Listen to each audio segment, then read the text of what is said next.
Assalamualaikum warahmatullahi wabarakatuh. Innal hamdalillah nahmaduhu wa nasta'inuhu wa nastahdihi wa nastaghfiruh wa natubu ilaihi wa natawakkalu alaihi wa na'udzu billahi min shururi anfusina wa sayyiati a'malina may yahdihillahu fala mudilla lahu wa may yudlil fala hadiya lahu. Allahumma salli wa sallim wa barik ala Muhammad wa ala ali Muhammad kama sallaita wa sallamta wa barakta ala Ibrahim wa ala ali Ibrahim fil alamin innaka Hamidum Majid. Amma ba'd. Terima kasih tuan-tuan, muslim-muslimat, para tamu yang hadir pada petang yang sayu ini.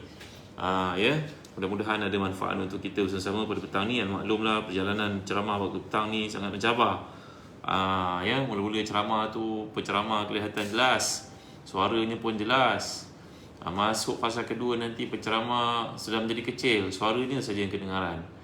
Masuk fasa yang ketiga, penceramah hilang dari pandangan. Yang cuma dengar, cuma pendengaran saja, masih dengar kata-katanya. Masuk fasa yang keempat, penceramah gaib dari pandangan dan suaranya pun sudah tidak kedengaran. Kedengaran adalah suara para penonton sekalian. Tapi tak apalah tuan-tuan ya. Masuk dalam majlis ilmu pun satu usaha mujahadah. Mudah-mudahan Allah beri pada kita pahala, Allah beri pada kita ilmu.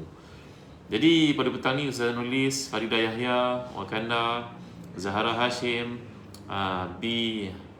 apa lagi macam-macam, Ibrahim, Zeti, semua yang hadir baik di Facebook dan juga di IG, Insta.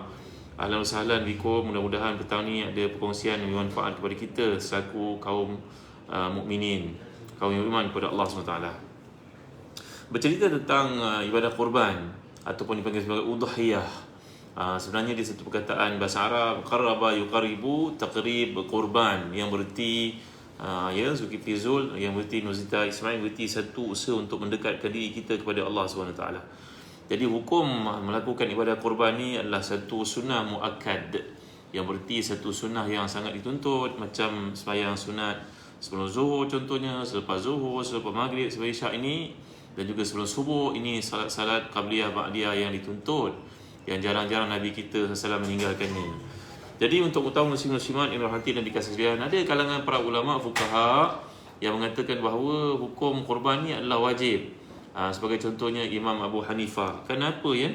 Kerana Abu Hanifah menggunakan dalil yang merupakan hadis sahih, iaitu Nabi SAW telah bersabda, man kana 'indahu sa'a wa lam yudhi fala yaqrabanna musallana. Sesiapa yang mempunyai kemampuan untuk melakukan ibadah korban tapi dia menangguh-nangguhkan ibadah korban, dia tidak buat, maka Nabi telah bersabda, tak payahlah dia datang ke masjid kami. Maksudnya kan ini satu kata-kata amaran, bukanlah berarti sembahyangnya tidak sah, bukan berarti haram, tapi menunjukkan dia telah mengabaikan satu benda yang bersifat sunnah yang Nabi SAW sangat galakkan, dan ini merupakan satu ibadah. Jadi bila bercerita tentang ibadah ni, walaupun dia bukannya wajib kata Abu Hanifah, tapi dia dekat dengan wajib. Maka satu tuntutan yang sangat diambil berat oleh Rasulullah dan para sahabat serta para salafus salih, para ulama, para salihin. Jadi tuan-tuan yang hati dan dikasihi sekalian, kalau kita lihat tentang bagaimana Nabi SAW telah pun memerintahkan kita untuk melakukan ibadah korban ni selepas sembahyang sunat hari raya. Ada setengah orang nak buat lebih awal. Contohnya Imam Dr. Yusuf Qaradawi mengatakan ada setengah orang Arab nak buat ibadah korban ni malam raya Aidil Adha. Maka barang siapa yang menyembelih sebelum daripada sembahyang sunat hari raya, sebelum khutbah hari raya Aidil Adha, maka korban yang dilakukan itu adalah sembelihan biasa. Dia merupakan udhiyah, dia merupakan satu zabhu ibadah, walaysa zabha ibadah, menusuk.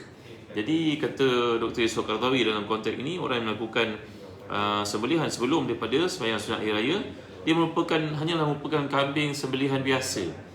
Bagi orang makan ada pahala? Jawapannya ada. Tapi dapat tak sunnahnya kita melakukan ibadah korban seperti yang nyatakan? Jawapannya tidak ada. Tidak ada. Dia tidak dipanggil sebagai syatu nusukin. Dia bukan satu benda yang bersifat ibadah yang merupakan kurban. Macam sembahyang zuhur, kita nak pergi musafir, flight pukul 12.30. Nanti nak tunggu nanti pukul apa nak sembahyang zuhur pula. Boleh jamak takhir sebenarnya, tapi kita kata tak apalah nak sembahyang pukul 12 zuhur, boleh tak? Jawapannya jadi sembahyang sunat lah. Sembahyang zuhur tu tidak sah kerana dilakukan pada waktu sebelum masuk waktunya. Jadi demikian juga ibadah korban ni tuan-tuan, yang merupakan satu ibadah yang dituntut dan waktunya masuk dengan berlakunya sembahyang sunat hari raya Aidil Adha. yang biasanya kita lakukan sekitar pukul 8.30, pukul 9 pagi pada hari 10 Zulhijjah. Itu tuan-tuan dimuliakan Allah sekalian. Jadi kalau kita lihat berapa hari ibadah korban dilakukan pada 10, 11, 12, 13. Nampak tuan-tuan ya? Tapi lebih aula dibuat secepat mungkin. Tapi ada pendapat kata Dr. Yusof Qaradawi, kalau kita melakukan ibadah korban lakukan setakat matahari tergelincir, matahari waktu zuhur. Maknanya kita mula sembelih katalah pukul 10 pagi, agak-agak pukul 12.30 tu kita berhenti, stop. Kalau ada lagi nak disembelih, sembelih pada hari esok, daripada pagi sampai zuhur. Kalau ada lagi baki, sembelih lagi pada hari ketiga. Itu lebih menepati hikmah pensyariatan ibadah kurban ini. Kerana dari sudut fiqihnya, kalau kita lakukan semua sekali terburu-buru, nanti takut sampai ke malam. Walaupun ada pendapat para ulama fuqaha yang mengatakan boleh sembelih pada hari pertama sampai ke malamnya pun tak mengapa. Tapi tuan-tuan, yang lebih menepati apa yang disebut dalam tuntutan hari ini, lebih baiklah diambil waktu kira-kira sebelum zuhur tu berhenti. Kalau ada lagi sambung pada hari esok, sambung hari esok, kerana waktunya panjang tuan-tuan dimuliakan Allah sekalian. Kalau kita lihat sejarah ibadah kurban ni adalah bertitik tolak daripada pengorbanan Nabi Allah Ibrahim AS. Nabi Allah Ibrahim ni dipanggil sebagai Abul Anbiya. Kalau Nabi Adam dipanggil sebagai Abul Bashar, maka Nabi Ibrahim dipanggil sebagai Abul Anbiya, bapa sekalian para Nabi. Kerana daripada Nabi baginda lah lahir Nabi-Nabi yang ramai. Nabi Bani Israel, Nabi Muhammad sallallahu alaihi wasallam, datuk Nabi adalah Nabi Ibrahim AS. Ketika Isra' Mi'raj, Nabi menggambarkan sifat-sifat keadaan fizikal Nabi-Nabi yang diperlihatkan kepada Rasulullah SAW itu, dan baginda telah bersabda bahawa sungguhnya Nabi Ibrahim itu paling hampir wajahnya, rupanya, fizikalnya seperti aku ini, kata Rasulullah SAW. Jadi mengimbau kembali kisah perjuangan Nabi Ibrahim AS. Banyak ujian yang berlaku dalam kehidupan baginda, sehingga Allah telah menjelaskan dalam surah Al-Baqarah, a'udzubillahi minasyaitanirrajim, wa idh ibtala Ibrahim rabbuhu bikalimatin fa'atammahun qala inni ja'iluka linnasi imama qala wa min dhurriyyati qala la yanalu ahdi zalimin. Allah SWT menceritakan bagaimana Nabi Ibrahim ni pernah diuji oleh Allah dengan banyak ujian. Ujian macam-macam tuan-tuan, dicampak ke dalam api, dibaling oleh bapanya sendiri atau pakciknya itu, kemudian berhijrah, kemudian isterinya dirampas oleh raja yang zalim di Palestin, kemudian diperintahkan berkhatan pada usia yang sudah lanjut, dikhatankan oleh Allah SWT. Kemudian Nabi Ibrahim juga banyak ujian yang berlaku dalam kehidupan dia. Dapat anak pula, diperintahkan Allah untuk ditinggalkan di bumi yang jauh, biwadin ghairi zar'in inna baitikal muharram, bawa Ismail itu dan ibunya Hajar ke tempat yang jauh. Banyak ya tuan-tuan ujian ini. Kemudian disuruh tinggalkan di situ. Dalam kitab-kitab hadis kita dapat lihat bagaimana Hajar dengan puteranya masih kecil, Ismail masih lagi menyusu. Lalu Ibrahim pergi meninggalkannya tanpa menoleh ke belakang. Lalu Hajar berkata pada suaminya, wahai Ibrahim, kau tinggalkan kami di sini kenapa, wahai Ibrahim? Ibrahim tak mampu nak menjawab. Air matanya bergenangan tuan-tuan dimuliakan sekalian. Maklumlah, tinggalkan isteri dengan anak yang masih kecil di tempat yang tak ada orang tuan-tuan. Ibrahim melangkah pergi, tak sebati nak menoleh ke belakang, matanya bergenangan dengan air mata. Tuan bayangkan, kita nak pergi musafir jauh, tinggalkan isteri, anak-anak yang masih kecil. Bayangkan, tak tahu bila boleh jumpa pula. Barangkali tak berlaku dalam hidup kita tuan-tuan ya. Nak pergi haji, nak pergi umrah, nak pergi travel, tinggalkan sekecil pun dah rasa macam semacam ni kan. Akhirnya Hajar berkata kepada suaminya Ibrahim, Nabi Ibrahim yang mulia, Allah yang menyuruh kau meninggalkan kami di sini kan? Jawapan Ibrahim, ya. Dan Ibrahim pun meluncur pergi, meninggalkan isinya Hajar dengan puteranya Ismail di situ tuan-tuan. Kita semua tahulah kan, sedia maklum dalam peristiwa berlaku, maka wanita yang mulia ini, ibu kepada orang-orang Arab ini, yang merupakan bekas hamba hadiah daripada maharaja kepada Nabi Ibrahim AS. Tahu tentang kisah ni? Macam tak tahu je. Nabi Ibrahim ni bila sampai ke Palestin, berhijrah dari Kanaan, dari tempat di mana beliau baginda dah dibakar. Lalu maharaja yang zalim itu, maharaja yang ada di situ telah pun berdebat dengan beliau. Alam tara illadhi haja Ibrahim fi rabbih an atahu Allahul mulk idh qala Ibrahim rabbi alladhi yuhyi wa yumit qala ana uhyi wa umit, kisah yang Allah bawakan dalam Quran itu. Ibrahim akhirnya telah pun diperintahkan untuk keluar dari bumi tersebut. Maka Nabi Ibrahim pun sampai di Palestin, isterinya telah pun dirampas oleh maharaja yang zalim itu. Maharaja itu pantang melihat wanita cantik, dia rampasnya. Dia bertanya kepada Ibrahim, ini siapa ni? Nabi menjawab, ini merupakan saudara perempuanku. Kalau dijawab ini isteriku, maka tentu baginda akan dibunuh. Maka maharaja yang zalim itu telah pun memperlakukan Sarah, isteri Nabi Ibrahim ini, cuba untuk melakukan satu perbuatan yang buruk padanya. Maka Allah telah pun menjaga wanita yang mulia tersebut. Setiap kali raja ni cuba untuk menghampirinya, apa-apanya dia beku, jadi kaku, jadi lumpuh macam tu. Sebanyak 3 kali dia cuba melakukan perbuatan yang jahat, tapi nampaknya Allah SWT telah pun menghalangnya. Tuan-tuan, tuan-tuan, tolong share pada teman-teman yang lain. Moga menjadi jariah ilmu pada kita petang ni. Buat pahala kepada sahabat-sahabat kita yang kat rumah, yang tengah berehat, kaum ibu yang masih lagi kat rumah, mungkin nanti anak pulang dari sekolah. Cuti kan ini? Sekolah kan? Sebagai contohnya, mudah-mudahan dapat kita panjangkan. Bukan susah sangat pun tuan. Share saja. Sharing is caring. Ya Cikgu Rohaya, ahlan wa sahlan. Ketika saya tunaikan haji, anak saya yang paling kecil waktu itu 6 bulan. Allah, ya Cikgu Rohaya. Hebat pengeluaran Cikgu Rohaya. Jadi akhirnya, bila maharaja yang zalim tu melihat dia tak mampu mengapa-apakan Sarah, maka dia takut, dia kembalikan Sarah kepada Ibrahim. Dan dia menghadiahkan untuk Ibrahim seorang hamba yang rupawan, namanya Hajar, yang merupakan ibu kepada Nabi Ismail. Dan sebenarnya Hajar bukanlah seorang perempuan hamba. Beliau adalah seorang perempuan merdeka. Dia dalam perjalanan bersama kabilahnya, maka datang satu perompak padang pasir zaman dulu banyak, tangkapnya. Maka dijual sebagai hamba. Maka jatuhlah Hajar ke tangan raja, tangan ke tangan, jatuhlah dia ke tangan raja. Dan dia merupakan seorang wanita yang mulia, bangsawan, terhormat, merdeka, cuma diperhambakan, rupanya cantik. Tuan-tuan yang mulia Allah sekalian.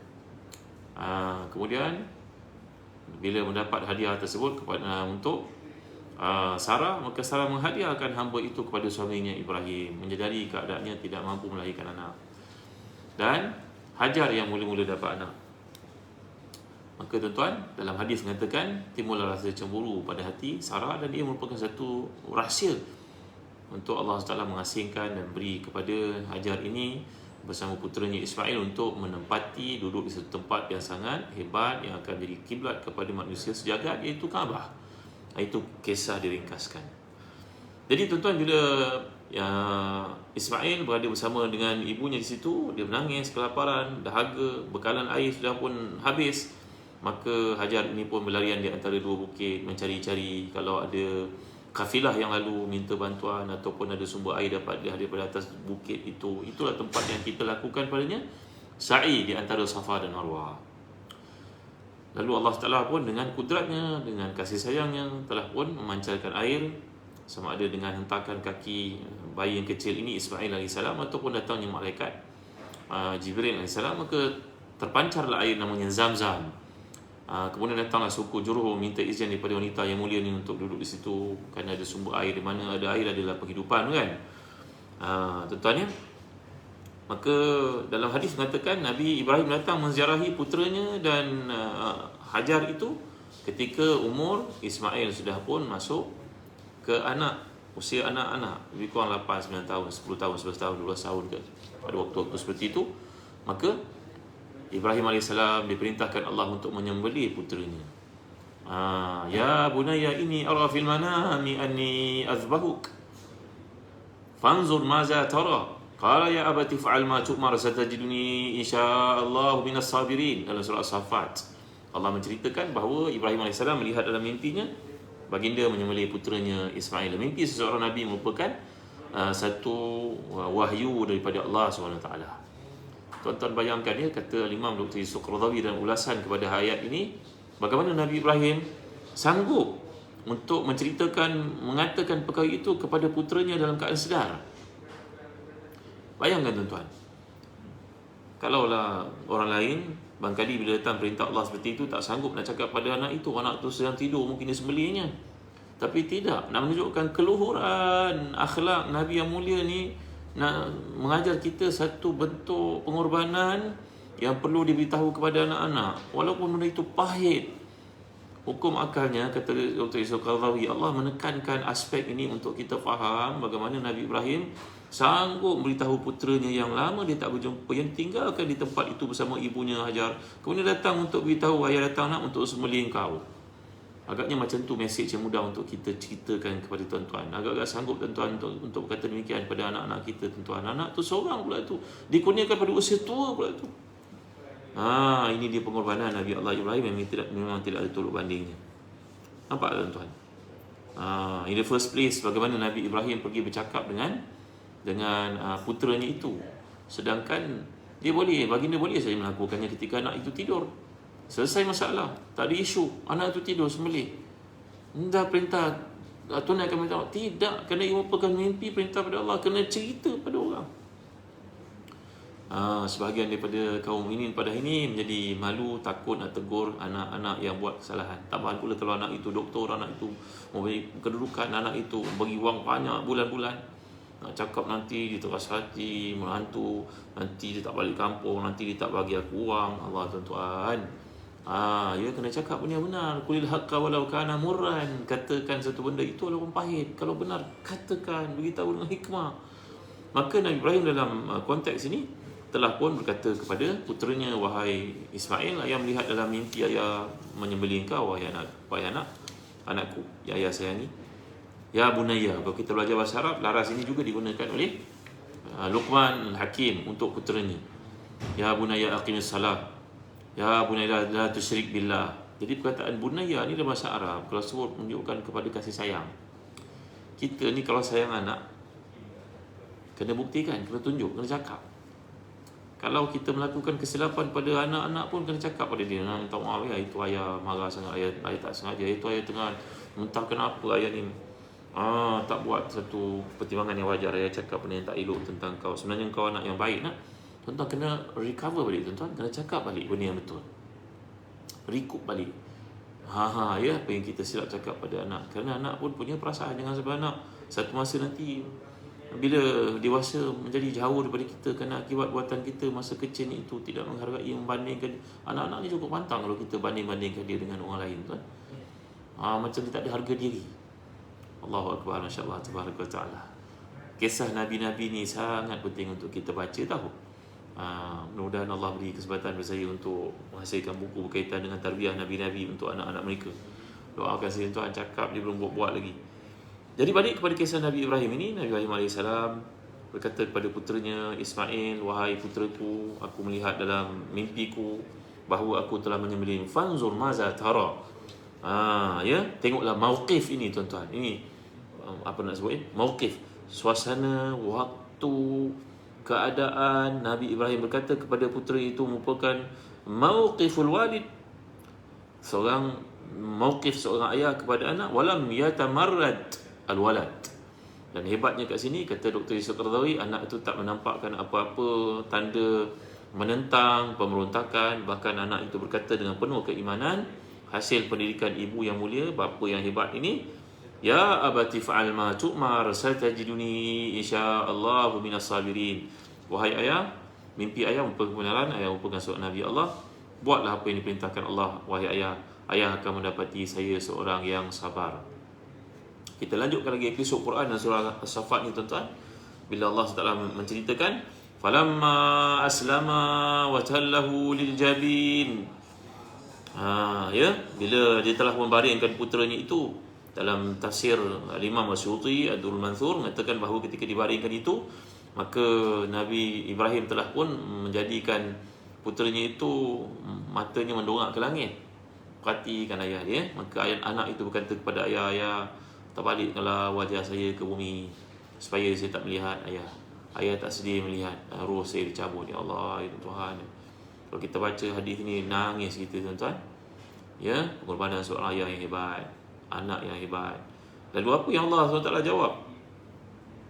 Ayah Ibrahim, qad saddaqta ru'ya kadzalika najzil muhsinin wa fadainahu bizibhin 'azim. Kata-kata ni, tuan-tuan, ketika Nabi Ibrahim mula meletakkan pisau di leher anaknya itu, Mata menghadap mata tuan-tuan yang saya sedang mengatakan sebaliknya. Bahagian tengkuk, tiba-tiba Allah Ta'ala pun menyeru, mengatakan, Ya Ibrahim, kada saddaqta ru'ya. Wahai Ibrahim, engkau telah membenarkan ketetapan Allah terhadap engkau, berjaya dalam ujian ini wahai Ibrahim. Tak pernah sekali pun engkau bantah kata-kata aku wahai Ibrahim. Lalu Allah Ta'ala pun menggantikan untuknya dengan seekor sembelihan yang unggul, yang agung. Datang Jibril AS berkata pada Ibrahim, wahai Ibrahim, ini Allah gantikan untuk engkau seekor kibash. Kibash ni kambing yang gemuk, yang dalam kitab tafsir Kasir mengatakan itulah kambing yang pernah dikorbankan oleh Habil ketika ada pertemuan di antara beliau dengan abangnya Qabil untuk mengahwini calon layak sebagai isteri pada zaman Nabi Adam AS. Lalu kambing yang telah dihantar oleh Habil itu disimpan di syurga dan dikembalikan ke dunia untuk Ibrahim sembelih. Jadi tuan-tuan, kat sini satu ulasan yang menarik oleh Al-Imam Dr. Yusuf Qaradawi, Syekh Dr. Yusuf Qaradawi.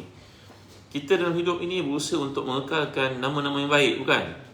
Ada negara kita pergi penuh dengan patung kepimpinan negara tersebut untuk orang kenang sampai bila-bila. Ada setengah tempat dalam dunia kita pergi, bandar-bandar lama masih lagi dikekalkan, replikanya, bandarnya tak boleh usik, semuanya duduk dalam UNESCO, dijaga. Untuk apa? Untuk preserve jati diri bangsa tersebut sebagai satu ingatan untuk dikenang oleh generasi yang datang kemudian. Maka kita sebagai umat Islam, tuan-tuan, tujuan ibadah korban dilakukan supaya menghidupkan satu syiar yang pun dilakukan Nabi-Nabi Allah seperti Nabi Ibrahim ini. Kalaulah di sini ada pilihan, ada pilihan, contohnya boleh sembelih, boleh sedekah, maka semua orang bersedekah. Kan leceh nak sembelih-sembelih ni, nak pergi tengok masjid, nak pergi tengok binatangnya, nak pilih yang terbaik, sukar. Saya ada 1,000, tak apalah, 1,000 sedekah. Macam tu tak nampak, tuan-tuan. Tapi kalau kita melakukan ibadah korban ini, ia merupakan satu peringatan. Macam kisah yang kita gambarkan tadi, negara-negara yang ada di dunia, mereka membuat berhala-berhala orang tertentu dengan tujuan untuk memperingati pengorbanan mereka. Datuk nenek moyang yang telah mati itu dijadikan berhala patung supaya orang tengok. Besar-besar patung tu, kita tengok kat sana sini. Kadang-kadang negara Islam pun mereka ikut dengan cara macam tu, tuan-tuan. Yang mana sebenarnya benda seperti itu tidak digalakkan, bahkan diharamkan. Jadi dalam Islam disuruh kita membuat satu benda yang masuk dalam hati. Kerana Nabi Ibrahim yang tadi melakukan pengorbanan untuk puteranya sendiri, Allah ganti dengan kibash. Maka kita bagi dituntut untuk melakukan ibadah bagi menghidupkan wa ma yu'azzim sya'airallah fa innaha min taqwal qulub. Siapa yang menghidupkan syiar-syiar dipanggil syiar, syairah. Syairah ni mana satu identiti, hawiyah kita.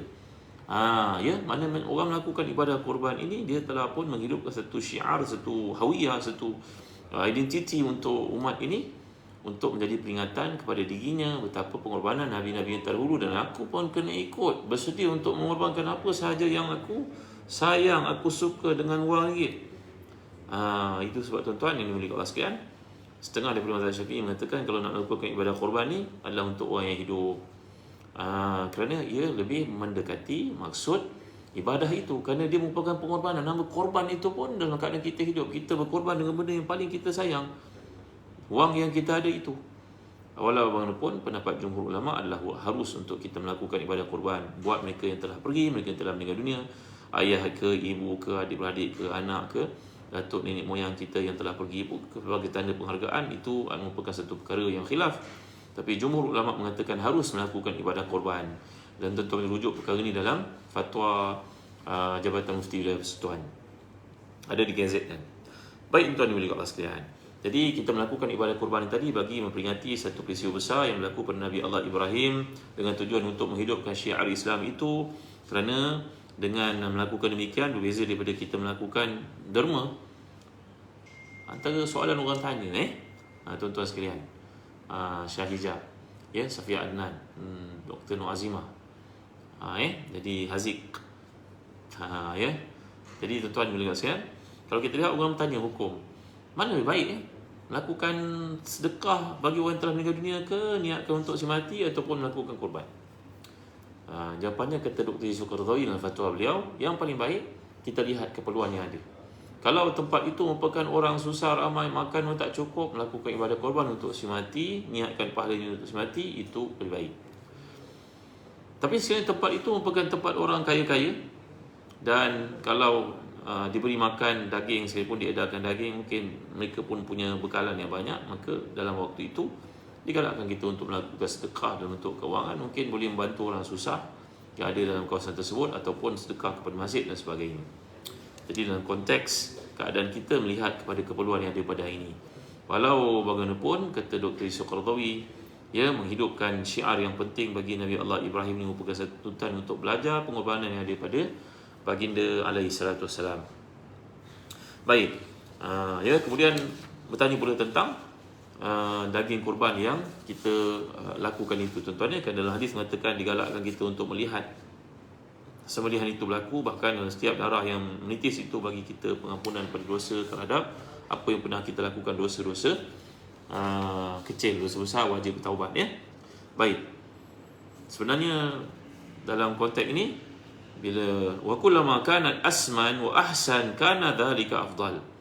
Sebelum tu saya nak sebut, kalau kita melakukan ibadah kurban, lebih banyak daging pada bahagian tersebut, sama ada seekor kambing ataupun satu bahagian unta, yang mana lebih banyak, itu yang lebih baik. Ada riwayat menunjukkan bahawa baginda SAW melakukan ibadah kurban seekor kambing, lalu baginda meniatkan pahala untuk baginda sendiri, keluarga dan juga umat kita ni semualah. Nabi masukkan, includekan dalam doa baginda dalam lafaz sembelihan kurban baginda SAW. Maka para ulama mengatakan kat sini, kalau kita sembelih seekor kambing, boleh kita niatkan pahala untuk keluarga kita keseluruhan sekali, siapa-siapa yang kita sebutlah, itu yang kita mampu. Walau bagaimanapun, satu ekor kambing untuk seorang, satu bahagian daripada 1/7 daripada lembu untuk seorang, 1/7 daripada seekor unta untuk seorang. Kalau orang tu punya wang lebih, saya tak mahu Ustaz, saya nak buat 2 bahagian, 2/7, 3/7, silakan. Saya nak sembelih 3 ekor kambing, silakan. Jadi pahala boleh kita niatkan untuk keluarga, tapi bahagian dimaksudkan seekor kambing untuk seorang, 1/7 daripada seekor unta untuk seorang, 1/7 daripada seekor lembu ataupun seekor kerbau untuk seorang. Jadi ini daripada kalangan binatang-binatang kita panggil sebagai al-an'am. Al-an'am ni maknanya haiwan ternak. Ya. Baik tuan-tuan dan puan sekalian. Kemudian timbul soalan tentang apakah cara untuk kita agihkan daging kurban ini, ya. Baik, saya baca untuk tuan-tuan faham, ya.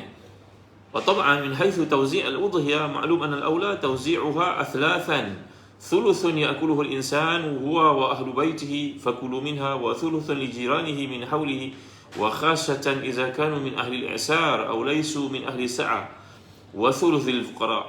Dalam konteks pembahagian daging kurban ini, sebenarnya kita bahagikan kepada 3 bahagian. 1/3 untuk kita dan keluarga kita, kerana Allah menyatakan fakulu minha wa at'imul ba'isal faqir al-qani' wal mu'tar.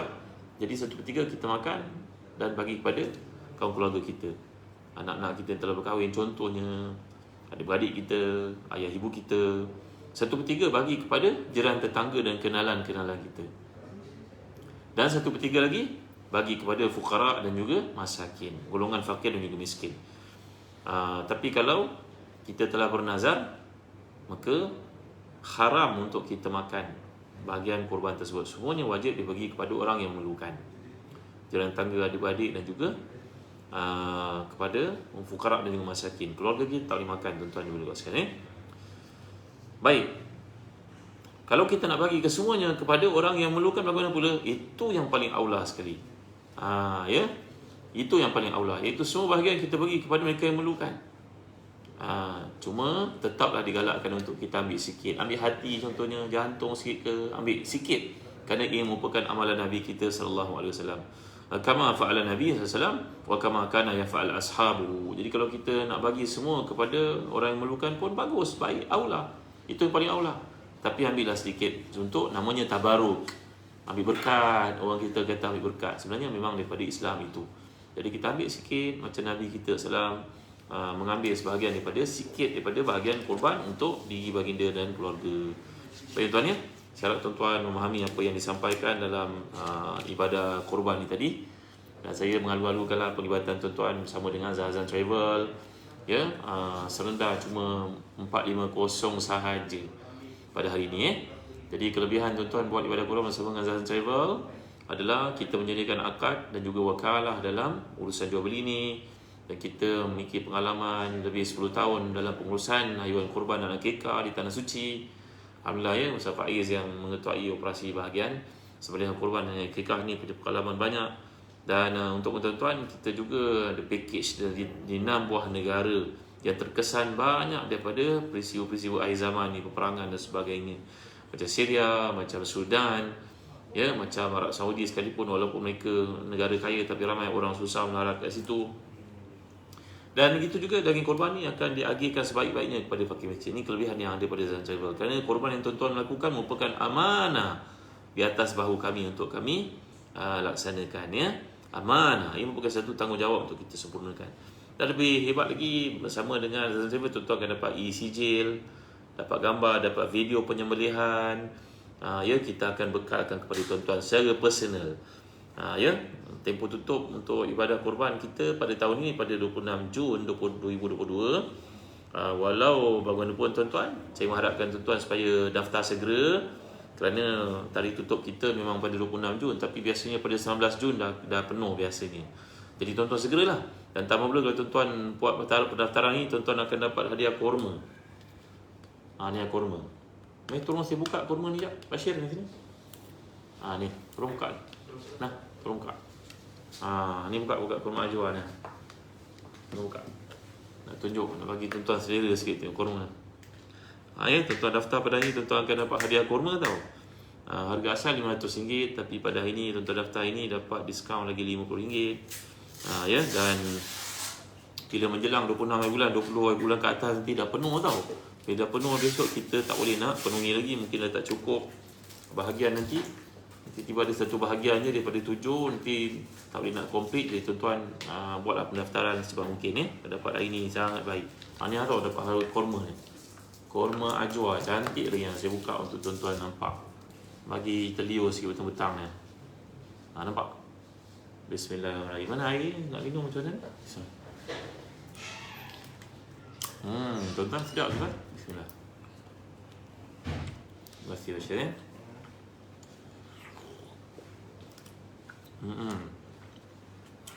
Balut elok-elok macam ni tuan-tuan. Dalamnya masih cantik lagi kurma ajwa, nampak?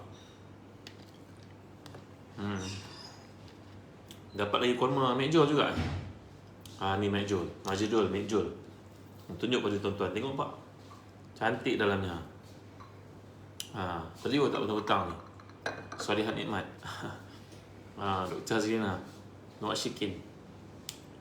Jadi dapatkan segera. Marilah daftar bersama dengan Zazan Travel.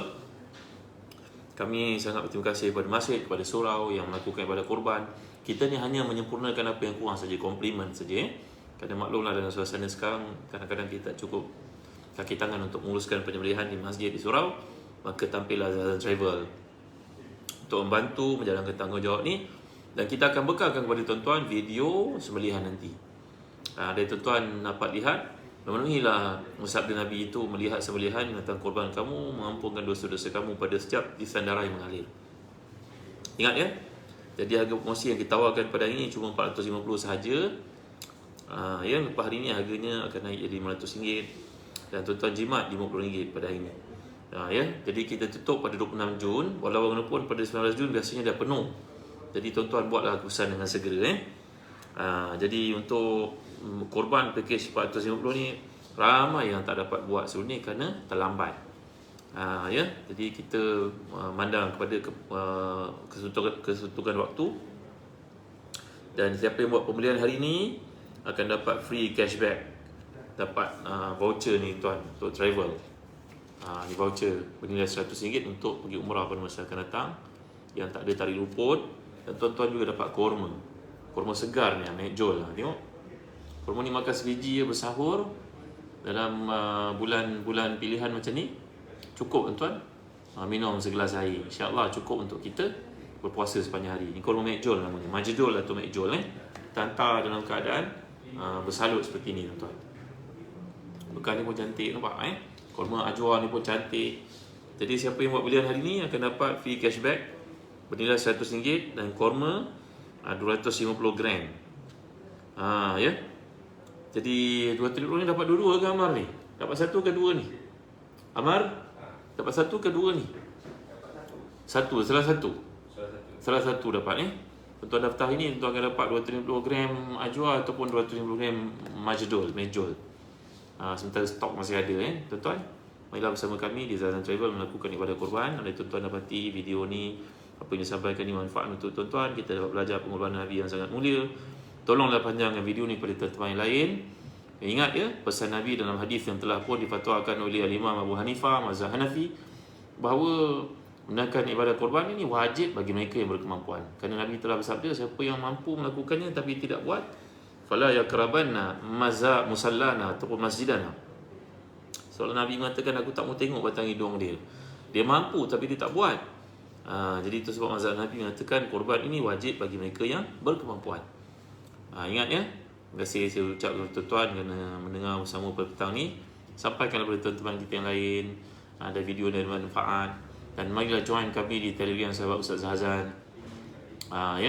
Dan dapatkan buku-buku yang sebelum ni kami ada promosi kan. Cuma buku agama tu, Atlas agama tu.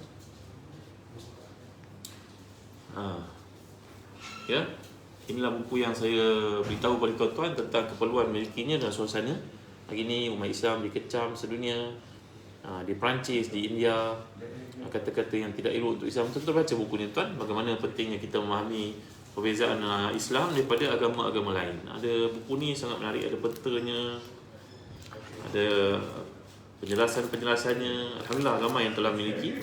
Pada hari itu saya telah menerangkan tentang buku ni bergambar. Ini kajian tau. Ini kajian oleh Syekh Sani bin Abdullah Al-Maghlus. Gambar-gambarnya sangat menarik, diagramnya, kajian yang dia buat, peta yang dikemukakan jelas sekali. Minggu lepas saya ada buat penerangan tentang kitab ini. Masih ada hadiah lagi, dapat beg lagi kalau beli. Masih lagi. Siapa yang dapatkan buku ni dapat hadiah beg satu, beg Zazan Travel. Beli buku ni harga asalnya RM300, cuma RM150, tuan-tuan dapat beg lagi, beg Zahazan Travel. Masih ada lagi promosi ni, cuma postage kena bayar sendiri. Itu kita buat postage percuma. Jadi untuk yang telah pun nasib baik berdaftar pada hari pertama, dapat buku ni dan juga beg saya percuma. Tapi kalau tuan dapatkan sekarang, kena bayar sikit harga postage lah. Dapat hadiah beg ni. Tak banyak ada buku yang tinggal. Buku ni penting sangat untuk kita memahami tentang Islam dan penjelasan pada isu-isu berkaitan agama. Ada kawan kita Hindu kat office, Buddhis kat office kan, Kristian kat office. Buku ni cukup memberi penerangan terhadap perkara yang orang tidak faham tentang Islam. Ada perjalanan agama yang bagaimana penyebarannya, peta-peta dikemukakan, gambar-gambar sangat menarik. Baik tuan, setakat ini saja dulu untuk petang ni. Sallallahu ala sayyidina Muhammad wa ala alihi wa sahbihi wa barakatuh. Wassalamualaikum warahmatullahi wabarakatuh.